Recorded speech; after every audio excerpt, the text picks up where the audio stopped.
Predict, pick, and prevail in your fantasy football leagues with Nick Giacobbe and Nick Cap. From breakouts to busts, superstars to sleepers, these are the guys that will help you achieve fantasy glory. This is the PrimeTime Fantasy Podcast. Welcome everybody to Season 2, Episode 16 of the PrimeTime Fantasy Podcast, where we give you our predictions, our picks, in the hopes that we help you prevail throughout the 2022 fantasy football season. I am your host, Nick Giacobbe, and joining me is Nick Cap. Nick, it's officially week 1. We're finally here. We have a lot of content coming up, and we're really excited about it. Dude, I'm practically at tears of joy.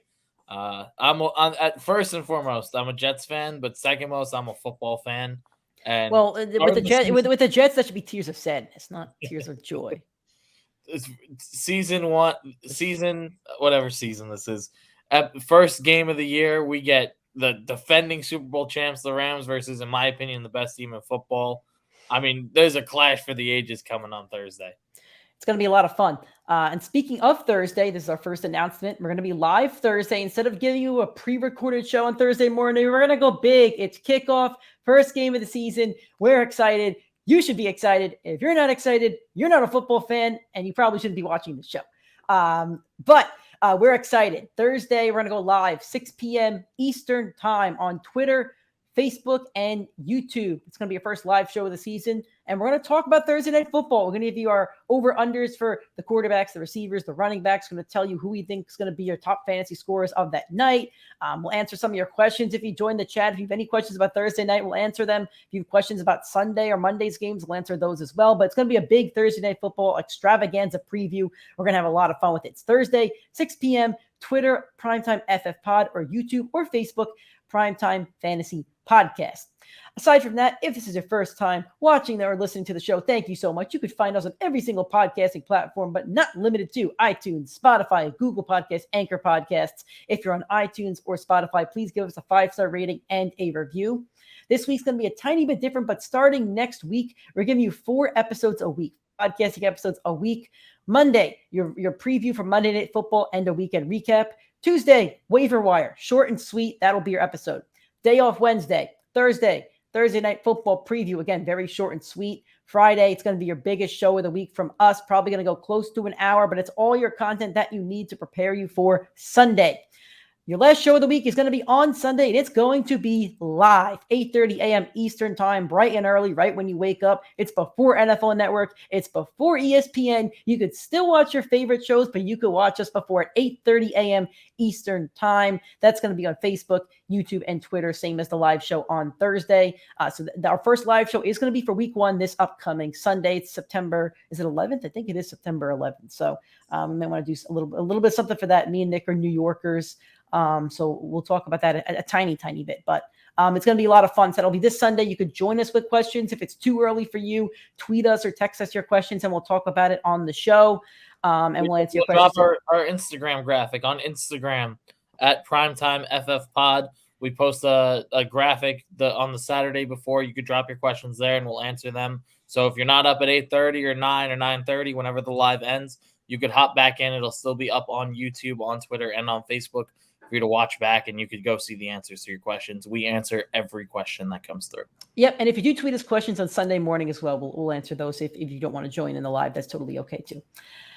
Alrighty, that's all we got. And our social media, I should plug that as well. Twitter, TikTok, and Instagram is PrimeTimeFFPod. Facebook and YouTube is PrimeTime Fantasy Podcast. Okay, so draft season is over, so we didn't want to do more draft content. You may have a draft tonight or Wednesday. If you do, best of luck to you. You can watch any of our previous videos or audio versions of the podcast. We have sleepers and breakouts, draft tips. We have a lot of busts. We have a lot of draft content. So if you do need draft content, we won't be giving you that on this episode, but we do have a lot of that from the past month you could go back and watch or listen to. For this week, we wanted to give you our hot takes for the 2022 fantasy football season. And I want Nick to explain this a little bit because Nick actually found the idea on TikTok. So I'm going to give the floor to Nick for a minute. Yeah, so on TikTok, I've been seeing this go around. It's pretty much like 10%, 20%, 30%, all the way up to 100%, 100% being the the highest on the Scoville rating. Scoville for Nick. I know you don't like your spicy food, but that's basically how hot your food is. Pretty much it's your hottest and your spiciest take. You're 100%. You're tough. The thing that's crazy to say as a fantasy analyst, but you're still riding with it on the year. So that's pretty much your hottest take. And, your 10%, like your lukewarm take. It's not too hot, but it's something you do believe, something you think will happen. So I do want to make this clear. These are hot takes. Doesn't mean we think these are going to happen. We think they're possible. Like Nick said, 10% is something that we're pretty confident in that could actually happen. 100% is something that should not happen, but we believe in maybe a player or a team, and we think it's possible they get to X threshold. So we're going to start at 10% and go to 100%. Again, 10% is something we do believe is going to happen. Is it a hot take? Yes, but you need hot takes in fantasy football. So Nick, let's hear your 10% for what you think can happen in this fantasy football season. All right, so 10%. I kept it very simple, and it's a lukewarm take, but Jonathan Taylor is not going to finish the year as the RB1 in fantasy football. No running back over the last 20 years has repeated RB1 finishes, not just in back-to-back years, but twice in their career. So I'm pretty much betting on the number against Jonathan Taylor. It's just very unlikely he performs it. On top of that, yes, is Matt Ryan an upgrade at quarterback over Carson Wentz? Absolutely, but Matt Ryan has never supported the top running back in fantasy. Who was his best? Devontae Freeman years ago? It's not going to happen. The O-line is good. Cordell Patterson last year, fantasy breakout candidate. Fantasy breakout, he was phenomenal for a waiver wire pick, someone in the ADP of 350, but regardless, Jonathan Taylor, the numbers say he's not going to finish as the RB1. And if Derrick Henry was healthy last year, he would have finished as the RB1. So is it rightfully his crown? Absolutely. But to repeat would be an extreme outlier. So I'm betting on the number. I do believe this one. I don't think Jonathan Taylor is going to finish as the RB1. I believe this one too, because I've said it on the show a couple times. Justin Jefferson is going to be your fantasy football MVP. Again, lukewarm take, but I think he's going to be MVP over any other running back. I know people are drafting like 4 or 5 running backs ahead of him, and I think he'll be a better receiver than Cooper Kupp and Jamar Chase. I think Kupp doesn't regress, but he's not going to have MVP-like stats. I think Justin Jefferson's due for close to 1,500 yards. I think he's due for close to 12 or 14 touchdowns. I love the new offensive system. I love the new offensive head coach and offensive coordinator. I love that they're coming from the Rams coaching tree. And I think that Jefferson's could have a Cooper Kupp-like season. And Jefferson's a guy who was like the wide receiver 3 or 4 last year. So it's not like he's jumping high. It's just if you drafted Jefferson at number 5, you're getting your fantasy MVP at 5, which to me is a steal in the first round. So easy take. It's a take I've been on for a month. Jefferson's your fantasy MVP. I believe in that one with my chest. So you're 20%, Nick. It's getting a tiny bit hotter, but still something you believe in, or believe is possible, I should say. All right, so this is someone I've kind of turned on in the last 2 weeks. I don't know if Nick and I have talked about it too much, but the tight end position, there's a clear dead zone, and this player is going there. He was a breakout candidate last year. He was a massive breakout 2 or 3 years ago, and he's been riding off that year, and it's time we adjust our opinions of him. It's Darren Waller, tight end for the Raiders. I think you're going to watch a big bust season this year. He's going right now in the 6th or 7th round on ESPN. In other formats, it is a little bit higher. Yahoo 5th round, Sleeper around 5th, 6th round. So he's going for a fair chunk of change, and the players he's going around, there's no way he's going to put as many fantasy points up for that. Last year finished as the tight end 17. And even though it wasn't a healthy season, he still only averaged roughly 10 points per game. And for a tight end that you're taking in the 6th round, I'm taking my flyer instead of Darren Waller. I'd rather take an Irv Smith or an Albert O or a Cole Kmet or Pat Freiermuth. One of those guys that's going pretty much undrafted in your league. I'd rather take my shot on them than use Darren Waller. I think you're going to see a big regression here. I pretty much thought about how that situation looks for the Raiders.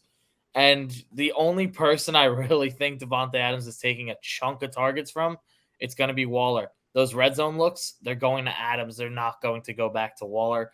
I think you see maybe even as low as 7 to 8 fantasy points per game from Waller with those, extreme high upside games. But I don't see him delivering the monster season you'll need for his ADP. I think overall, if you draft him, you're not going to be happy by the end of the year.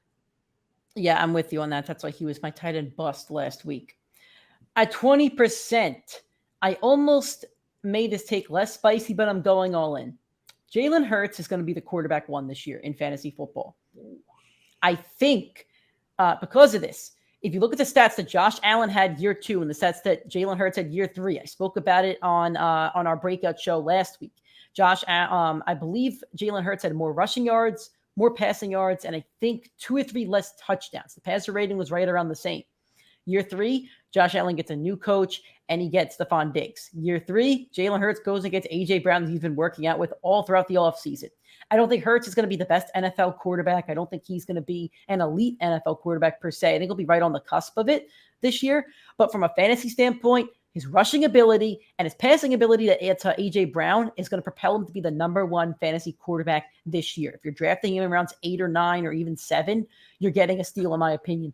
Jalen Hurts, Tom Brady are your biggest quarterback gets in drafts. If you got one of those two, you're going to be sitting really nicely. If you're reaching for Josh Allen, reaching for Patrick Mahomes, you're wasting a pick because you're not going to get the talent level that you want for that pick. You could have drafted a receiver or a running back and taken Hurts or Brady late. That's what I've been doing in my drafts. Jalen Hurts, quarterback 1. I'm sticking to that.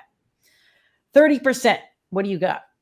I think your take was a lot hotter than 20%. And here's my 30%, which isn't I made it very spicy, okay? I thought about say he's a top 3 quarterback. It was a spicy take. I'll give it that. For 20%, should have been way higher. But they're all hot takes. They are all hot takes. That's the thing. They're not things that should happen. They're all hot takes. Fair enough. All right, here's mine. It's not as spicy as Nick's.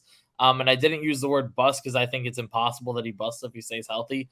But I'm going to call Josh Allen getting dethroned as the QB1 for fantasy. It's back-to-back years where he had a QB1 finish. It's phenomenal. He has that Stephon Diggs since he's gotten there, QB1.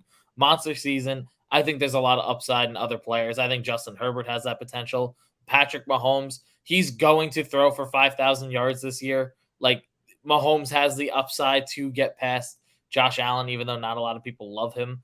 Kyler Murray, Jalen Hurts, other guys, Tom Brady. Like, there's a lot of value at the quarterback position. And for Josh Allen to three-peat would be kind of crazy. I don't fully believe this take, but I think it's more than possible you don't see Josh Allen QB1 this year. I don't think he'll bust because I think his rushing upside, his rushing touchdowns, combined with his big arm and playmaking ability, there's no way he could really finish outside the top 4, maybe 5.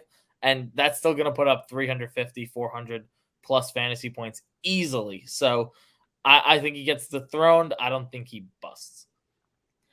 Alrighty, for my 30%, I almost said that this player would be a top 5 tight end, but he was a top 5 tight end last year. That wouldn't be a spicy hot take. Dalton Schultz, he's going to be a top 3 tight end this year. It's probably going to be Kelsey and Mark Andrews ahead of him. He's going to score more than George Kittle. He's going to score more than Kyle Pitts. He's going to score more than Darren Waller.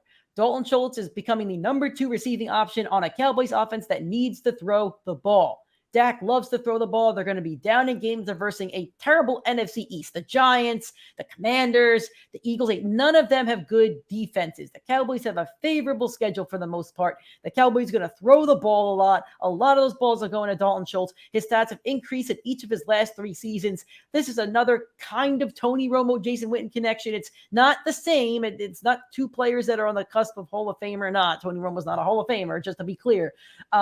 But Schultz is going to have a great season in Dallas, and he's going to have a great season at tight end. Kittle might get hurt, and I hate saying that, but come on, he's missed time in each of his last few seasons, and there's other receiving options over there. Darren Waller, there's so many receiving options over there. Kyle Pitts, look at his quarterbacks. Pitts is a freak, but the quarterbacks are no good.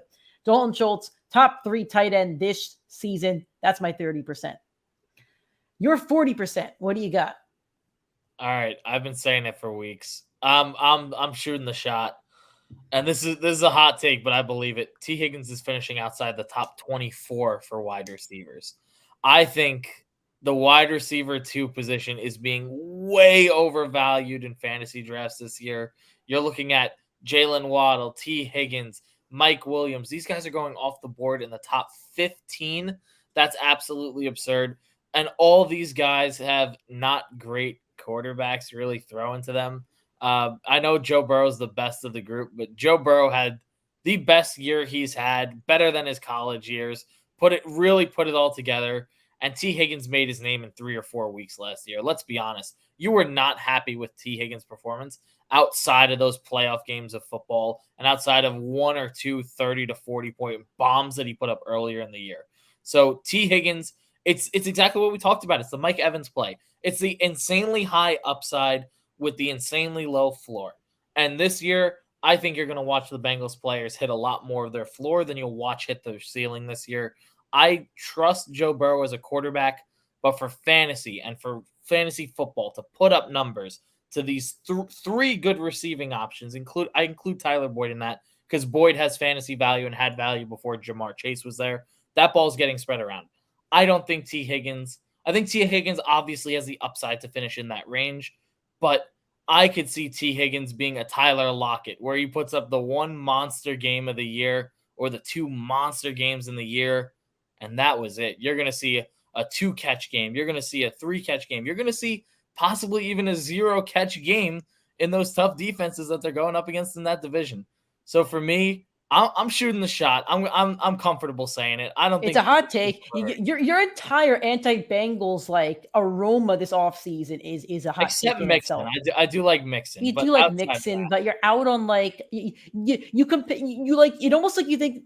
I just want to talk about this for 1 second. You think Burrow's almost going to hit like a massive hangover, but like Justin Herbert's like.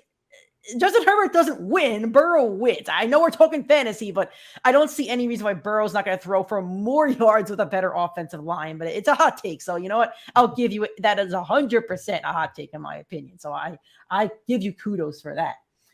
My 40%. I kind of said it on the show about a week ago, but I was afraid to say it with my chest. Jalen Waddle is going to outscore Tyreek Hill this year in fantasy football. Jalen Waddle has 3 or 4 seasons under his belt with Tua as his quarterback.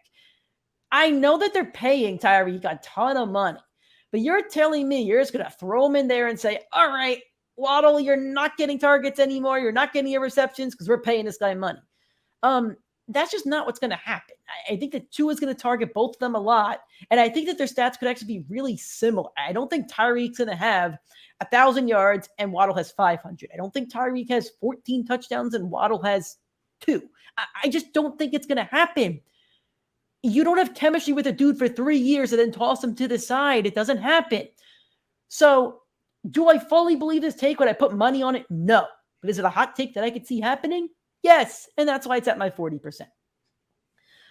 Alrighty, Nick, 50%. These have to start getting hot. And you did have a very hot take at 40. So what is your 50% at? All right, I don't know what's hotter between the two, the last one or this one. So I said T. Higgins outside the top 24. I know who's replacing. Are you gonna double down? New York Jets, Elijah Moore. Oh no, that's your hottest take. A Jet finishing in the top 24. That's your hottest take. That's 100%. Come on. 24.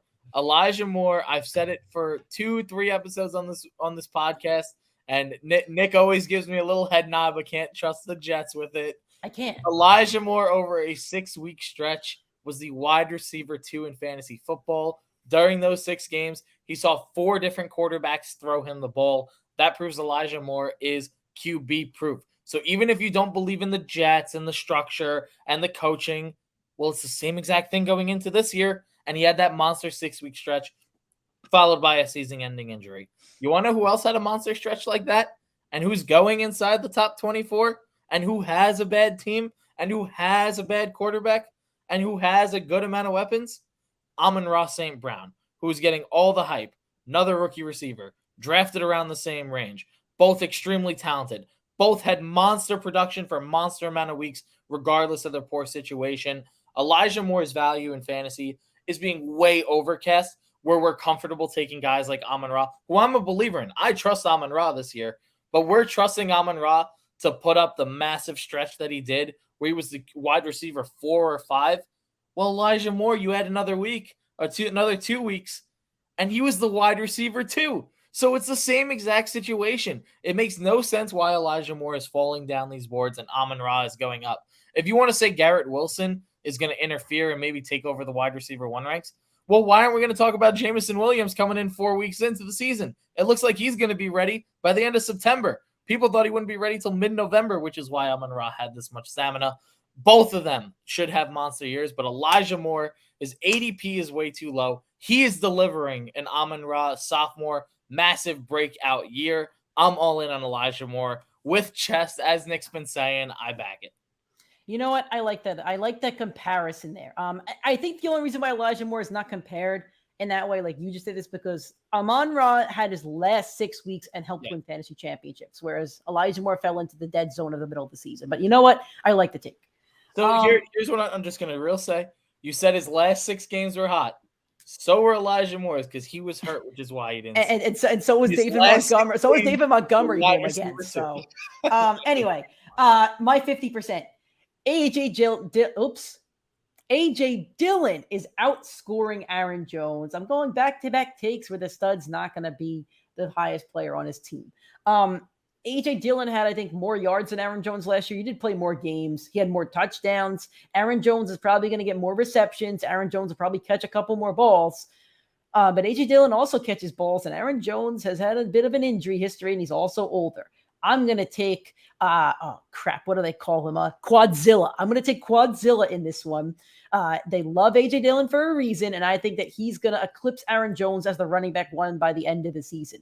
It's probably going to be a 70-30, 60-40 split at the beginning of the season where Aaron Jones will be the higher fantasy scorer, but I think by week 8, you're going to see the clock kind of flip a little bit, and A.J. Dillon could become your fantasy playoff hero and could be a championship winner if you drafted him in one of those later rounds. So, do I think this will happen? Probably not. I mean, I have them both in my top 24, so I think they're both going to have good years, but I do think A.J. Dillon could finish higher than Aaron Jones this year. All right, you're 60%. We're now into the other half. It's time to start getting real spicy. All right, this one's pretty bold. They all have to be bold now, so this has to be bold. So I'm predicting this happened 2 years ago. One piece switched out. I think 3 of the Steelers wide receivers are going to finish inside of the top 30 wide receivers. Okay. Now, I know that might not sound bold off the rip, but this has only happened one time in the last decade, and it was the Steelers 2 years ago with Juju Smith-Schuster, Chase Claypool, and Deontay Johnson. That was Chase Claypool's rookie year, and that was with Noodle Arm Big Ben. I know we're not trusting Mitchell Trubisky too much, but I'm trusting him to deliver numbers, baby. That team's going to be playing from behind. That team knows how to throw the ball. Whether you believe in Mitch Trubisky or not, Mitch Trubisky is going to put up yards in that offense. When you're down 2 touchdowns to those tough division opponents and to the tough AFC defenses that they're going to have to face, he's going to put up those numbers. He's going to get those yards. Deontay's going to get his 10 targets per game. Chase Claypool, he's the one I don't trust in the offense, is coming out of the slot. So if Kenny Pickett takes over halfway through the year, or even with Mitch Trubisky, he's guaranteed to go get four catches a game, 5 catches a game, just off being in the slot alone. So that's going to rack up numbers over time. And I think George Pickens is the biggest rookie breakout. I think he has a monster year. Yeah, we're going to be talking about him next year with a monster ADP. He'll be within the first 5 rounds of ADP. That might be bolder, but that's so far down the line, I don't even want to get too far into it. But for 3 receivers to finish in the top 30 on the same team, that's monstrous. And I know it's a bold take because it's Mitch Trubisky and it's the Steelers, who we don't trust really too much this year. But that's a lot of talent for one wide receiving room, and there's a lot of ways to love those weapons there. So I'm gonna back it. I'm gonna back my corner. I do believe this one. Maybe it's the top 36, but I'm going for the boldness of the top 30 because it's only once in the last decade. All right, I think that could be higher, so I'm excited to see what your other takes are. At 60%, Aaron Rodgers isn't a top 12 fantasy quarterback. I don't remember the last time he wasn't a top 12 fantasy quarterback, but it's his entire career he's had to be in the top 12. I think he finished like 7 or 8 last year. I don't think people realize how much of a loss Devontae Adams is. I think Devontae Adams leaving hurts him. I think the age another year hurts him. The offensive line is a bit shaky. The 2 tackles are injured heading into the season. So you have a lot of losing factors right there. On top of all of that, I think every quarterback in the back half has gotten better. Derek Carr has weapons. Kirk Cousins has weapons and a new offensive coach, and he's going to throw the ball a lot. 2 guys I think could lap Rodgers. Russell Wilson, we'll see if Russell Wilson is truly elite. If he passes Aaron Rodgers here. That's another one. Dak Prescott's going to throw the ball a lot. Jalen Hurts, I just said he could be the quarterback one. So I did not have Rodgers in my top 12 quarterbacks. So when my rankings came out, I've been avoiding him in every draft possible. I don't think he finishes in the top 12. This is one I actually really do believe in. Could he finish in 10 to 12? Sure. Could he finish in 8 to 12? Sure. He's still an excellent elite passer. But when he's throwing to like Alan Lazard, I'm sorry. I don't think he finishes in the top 12. There was actually news Lazard is hurt today, so you might. No, there you go. Romeo Dubes, have him on 14, 3, 4, I have 4 teams. I have him on 4 teams. Dubes to the moon. All righty, 70%. All right, we're in rookie running back territory. Don't worry, it's not Breece Hall. We're in rookie running back territory. I'm talking Dameon Pierce, and the question is, where will he deliver on his ADP? Some people like Matt Berry loved him earlier, but now they're saying his ADP is getting way too out of hand and way too high. That's how I started to feel. I'm the opposite. For the last, I think it's 7 or 8 years, a rookie running back has finished in the top 15. The 3 people with the draft capital to deliver on that have been in line with the last years, like Najee and Taylor and CMC, Barkley, whatever.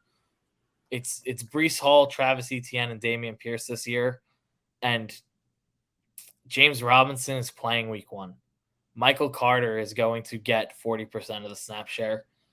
And the Texans just cut Marlon Mack to make Dameon Pierce a 3-down back. He has massive upside in the passing game. He has massive upside and breakaway speed in the rushing game. We don't like the Texans, but we also don't like the Panthers. We don't love the Colts. We don't love we don't love that Titans team with no weapons. We don't love that offensive line of the Steelers. So we could say whatever we want about the running back position and what teams are bad where the running back we don't trust. But those top guys all come from those teams. DeAndre Swift, another guy, bad team, massive upside.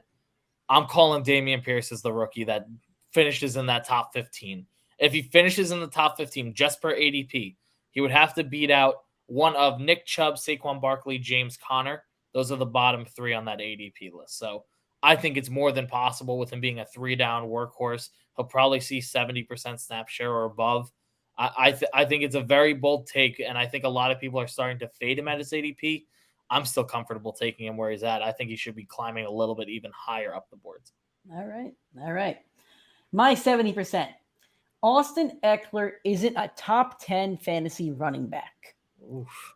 Yeah, I'm at 70% right now. It's getting bold.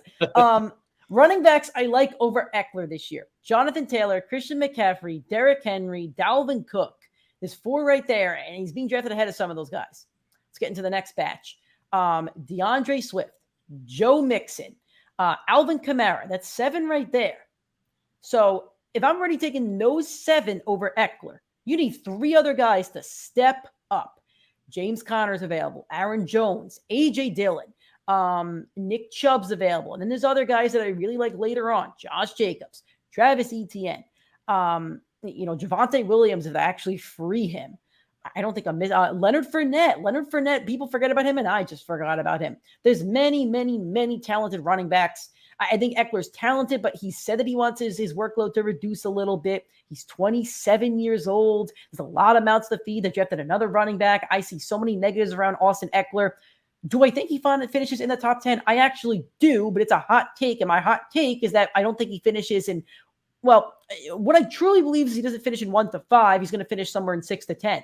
So my hot take, he finishes outside the top 10. I think it's possible. Again, 70%. Should it happen? No. Do I really think it happens? No. Do I think it's possible?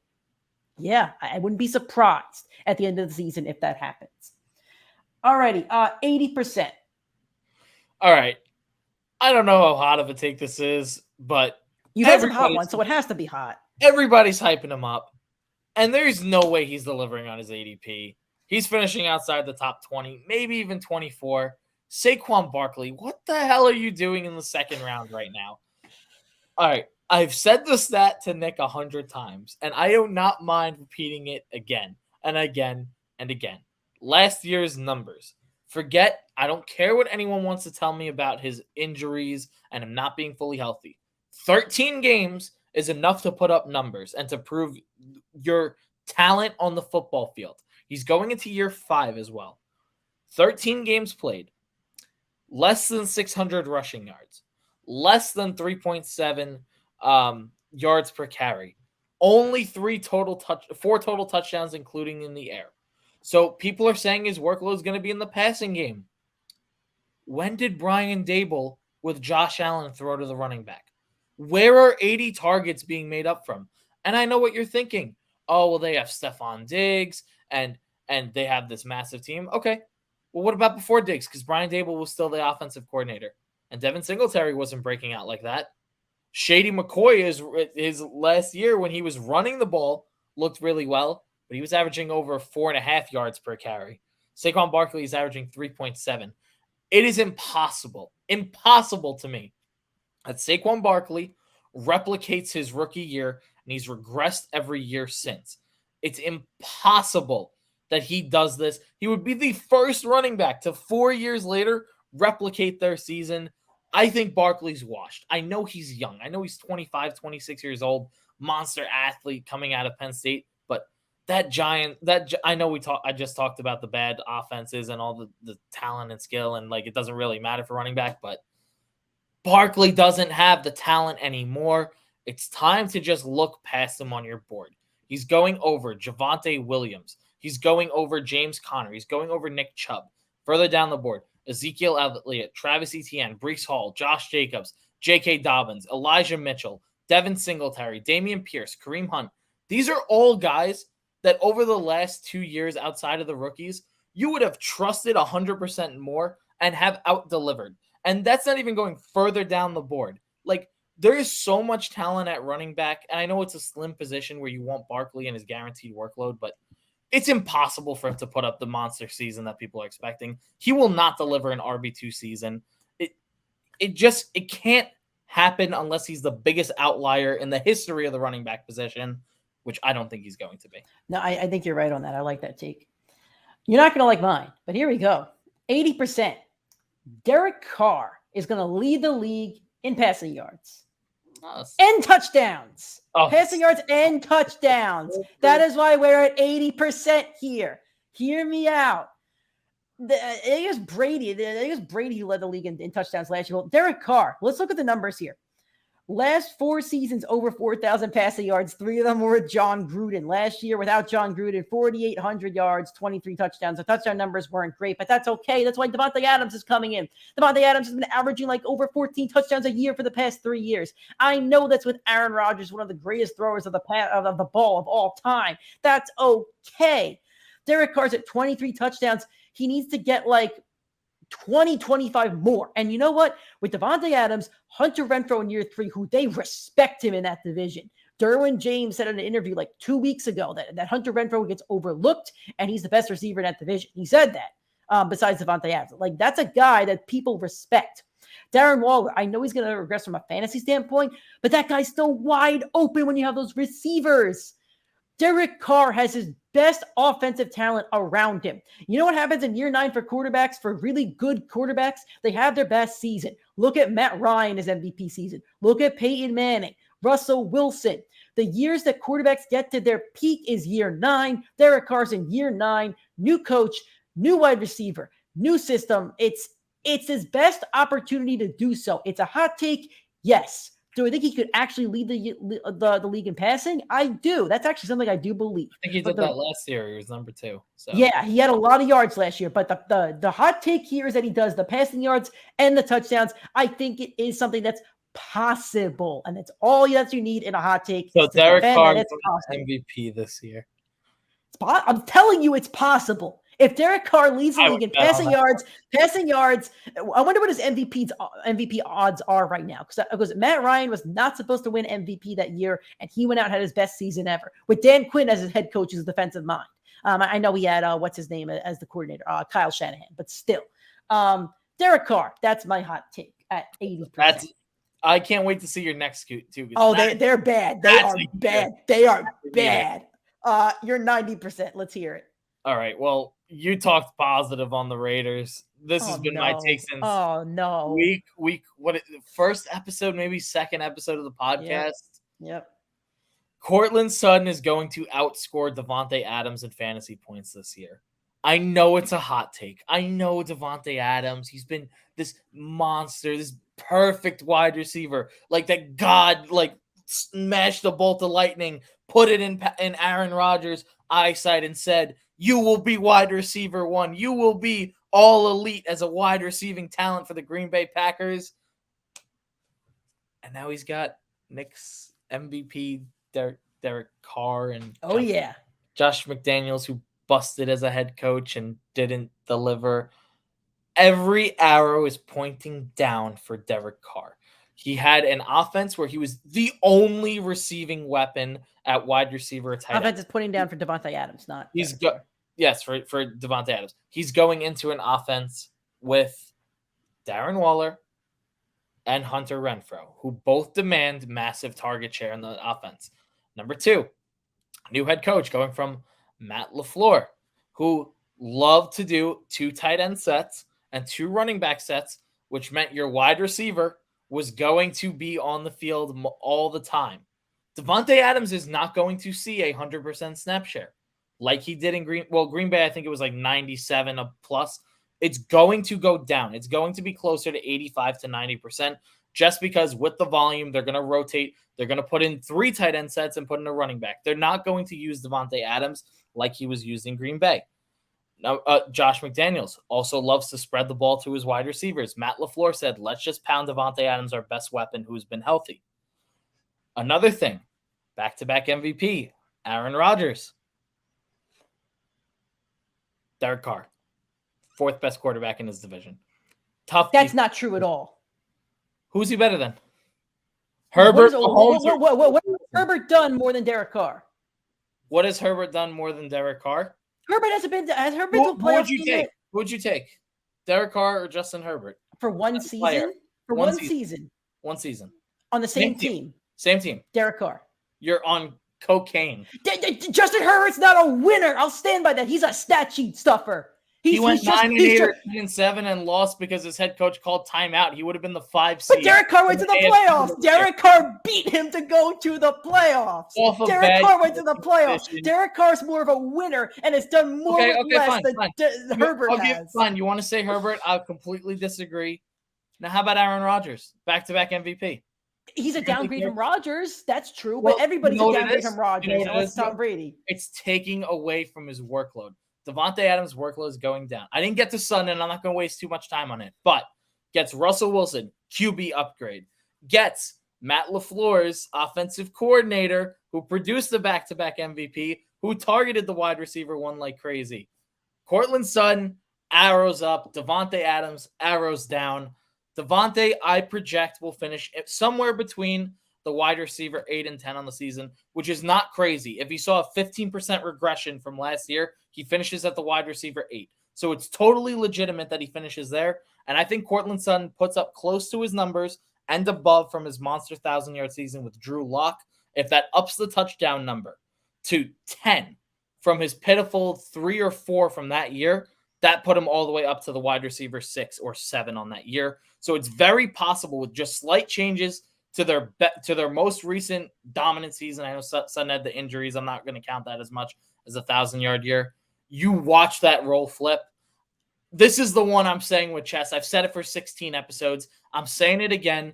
And in the middle of December, in the middle of the year when we assess our first half of the year, I'm going to look Nick dead in the eye, and I'm either going to say, "I told you so," or I'm doubling down and dying on my grave. But this is the take I've been strong on all year. It's a take I'm going to continue. I'll die on it just like I died on Jamar Chase last year. But I'm gonna die on you died on that one. You got buried 8 feet. I got banged hard on that one. No one in sports media got hurt more with that Jamar Chase take than I did. And 90%, I have a take on a player that you do not like. And you know what? I wish I'd bumped this take down a bit and just change the number of where he's going to finish. But that's okay. Marquise Hollywood Brown is finishing in the top 12. Marquise Hollywood Brown's stats have gone up the last 3 seasons. Gone up from 584 to 69. Receptions have gone from 46 to 58 to 91. His yards, 584 to 769 to 1,008. Touchdowns have been about the same, 7, 8, 6. Lamar Jackson, red zone threat. The Ravens are a well-coached team. They have a lot of bodies over there, etc. Now he's going to the Cardinals. They traded for Marquise Brown, gave him a contract. They wanted him. Kyler Murray wanted him. He has 6 weeks to prove he's the alpha dog over there. DeAndre Hopkins, phenomenal. He's great. But you know what happened in Atlanta? Calvin really became the alpha dog over there. And then he spent money on DraftKings, and now he's not playing this year. But nevertheless, he became the alpha dog. It's the food chain. Mike Williams is going to do it this year to Keenan Allen. Keenan Allen's time with the Chargers is a lot closer to ending than it is starting. It's the top of the food chain. And to me, Marquise Brown has an opportunity to become the top of the food chain in Arizona over there. If he outperforms those first 6 weeks, he's the wide receiver 1.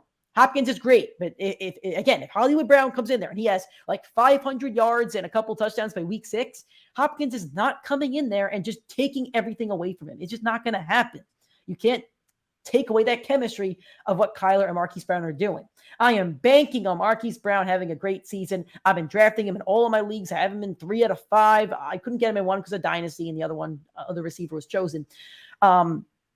I've been high on him this year, is finishing above his ADP, which is as at wide receiver 23. I said he's going to finish close to top 15. And this one, he's finishing in the top 12. That is my hot take. That is why it's a hot take. Do I think the 12 receivers finish ahead of him? I do. I wouldn't put money on this take. But again, it's a hot take, and that is why it's a hot take. All right, 100%. What is your hottest take of the season that definitely should not happen, but you think there is a slight chance it is possible? All right, you said Jalen Hurts QB1. I got a different. Oh no! Oh boy! This might be the hottest take of the show. Year 2, Trey Lance, QB1 on the season. Wow! It's bold. Do I back it 100%? No. Did I say it's a hot take because it's the hottest that it could be? I am sitting on the sun giving you this take. I'm on that San Francisco beach. Man, your ass is on fire over there. But Trey Lance, he's going to get 10 rushing attempts per game. He's going to have monster volume in the passing game. Nick Mullins, his first 16 starts as an NFL quarterback, he had 5,000 passing yards, and that was in Kyle Shanahan's system. The same exact system, the same exact weapons, actually only adding Brandon Ayuk and Elijah Mitchell, that delivered that year, those 16 games. That was only number 2 in the league to Patrick Mahomes for your first 16 starts for yards. If you ask me what player has the upside of doing 5,000 yards and 1,000 rushing yards on the year, I would say there's 3 options. It's Josh Allen, it's Kyler Murray, and it's Trey Lance. Kyler Murray, he's missing DeAndre Hopkins for 6 games. Is that team loaded? Absolutely. But missing him for 6 games, proving for the past 2-3 years he struggles on the back half of the year with Kingsbury. I'm not as confident in him delivering the QB1 year as I am him delivering a top 3 year. Josh Allen. No more Brian Dable. No more you're getting to that 5,030 touchdown number. No more guarantee of that. You will watch that rushing game get better as the year goes on. You watched it on the last 4 weeks of the year with Singletary. You're going to see a little regression from Allen. And Trey Lance has all the makings of a superstar in this league. He has all the attributes that you saw in Josh Allen and Patrick Mahomes coming out of college. He has the same exact build as Allen. He has the same exact arm strength as Allen with the mobility of a guy like Kyler Murray. I'm not only putting this I believe in this take, not 100%. I would not be surprised if it happened, but to the point in the meantime, in my free time, I buy and flip cards. I put a lot of money into Trey Lance. I put real money behind Trey Lance delivering as a monster player. I'm all in on Trey Lance delivering, and maybe he's not the fantasy quarterback 1 this year, but within 2 years' time, we are going to watch Trey Lance get drafted off the board in that Patrick Mahomes, Justin Herbert, Josh Allen range, because that big arm combined with that mobility, you've never seen it in the league before, and you're going to watch Trey Lance shock the league this year. Mark my words. All right, there it is. Alrighty, Alvin Kamara's rookie year. right? Alvin Kamara's rookie year, he won fantasy football championships. If you had Kamara, you probably won your championship. So let's look at his rookie year for a second. Alvin Kamara on the Saints, 2017, 722 rushing yards, 8 touchdowns. 826 receiving yards, 5 touchdowns on 81 receptions. Such a great season. Phenomenal. I won a championship in our league. Nick paid me for that. That was great. Everybody did. Let's look at his college stats. 2 years in college, 2015, 2016. Averaging, the stats are very similar. Averaging in terms of yards, about 550 per season and averaging 8 touchdowns. Receiving, averaging 300 receiving yards and 3.5 touchdowns. Let's take a look at Player X. Player X in college over his last 2 seasons. He averaged, this is an average again, he averaged 1,200 rushing yards. He averaged, he averaged about 14, 15 rushing touchdowns. Receiving yards, he averaged 500 receiving yards and 3 rushing touchdowns. Player X is going to finish as a top 5 fantasy running back. Player X is being drafted as running back 23. Player X is technically a rookie this year. Player X is not dealing with Urban Meyer this year, and Player X is Travis Etienne. Travis Etienne has a new system, new coach. The dark cloud is out of Jacksonville. The reason why I mentioned Alvin Kamara, because you're going to say to me, James Robinson, Kamara had Mark Ingram. Almost the same situation. One's a super duper receiving back. One's your goal line back. Same situation. And Mark Ingram and Alvin Kamara are both top 20 fantasy running backs. If you had one on your team, you probably had a pretty good season.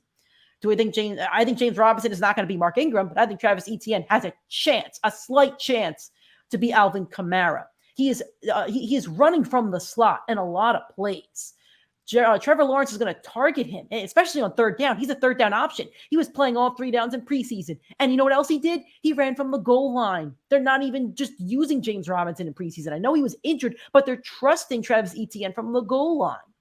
This is going to be Trevor Lawrence's number 1 target. It's not going to be Marvin Jones. It's not going to be any other receiver they have. It's not going to be Christian Kirk. I know they just paid him a lot of money, but Travis Etienne could be his number 1 target in terms of throwing the football. He's going to be the number 1 rusher on that team. They're going to play from behind a lot, but you know what? That's just more fantasy points for Travis Etienne to get thrown the ball from. That's okay. I believe in Travis Etienne. I believe in him finishing in the top 20 of running backs. Do I believe in him finishing in the top 5? No. But with everything that's working towards it, I think he can finish top 5, and that's why I'm going to believe in this hot take. I wouldn't put money on it. It's still probably a 3% chance in my mind, but you know what? If I could draft Travis Etienne in rounds 4 or 5 like I have been, and he could have a fraction of Alvin Kamara's season, he's going to do great, and he's going to win you fantasy championships as your running back too. I am banking on Travis Etienne. I can back this point up. I'm going for it. Running back 5, Travis Etienne this year. I like the take. I don't know if I love top 5, but that's why it's a hot take. There's upside. That's why it's a hot take. I could have put it at number 5 and made him top 10. You backed it very well. All right. So those are our top 10 hot takes. Me and Nick are going to put them on our social media. Nick does a great job with the graphics. We'll probably put it up on Wednesday. So let us know what you think of these hot takes. If it's any you believe in, don't believe in, whatever. We appreciate you guys listening to this show. The next time you hear us, Thursday, live, 6 p.m. Eastern time, YouTube, Facebook, or Twitter. You can watch us anywhere. You can talk to us anywhere. Drop some comments. We're talking Thursday Night Football. We're talking NFL kickoff. I'll talk about how much I hate the Rams, because I absolutely hate the Rams. And I am big-time Bills Mafia on Thursday. Besides Cooper Kupp, who I have on a fantasy team. But that's okay. We're rooting for the Bills Mafia, baby. Thank you guys for listening to the show. Again, you can find us on all podcasting platforms, iTunes, Spotify, Anchor, basically anywhere where you find a podcast, you find us. Our next audio episode will be on Friday. It's going to be a mega episode for our weekend preview. Week 1, we're really excited for it. You'll hear from us on Thursday, like I said, and you'll hear from us on Sunday, the live, 8:30 a.m. Eastern time, Facebook, YouTube, and Twitter. Our social media, Twitter, Instagram, TikTok, PrimeTimeFFPod, Facebook and YouTube, Primetime Fantasy Podcast. That's all we got for you guys. Thank you so much. We'll talk to you on Thursday for Thursday Night Football, NFL Kickoff 2022. We'll see you there.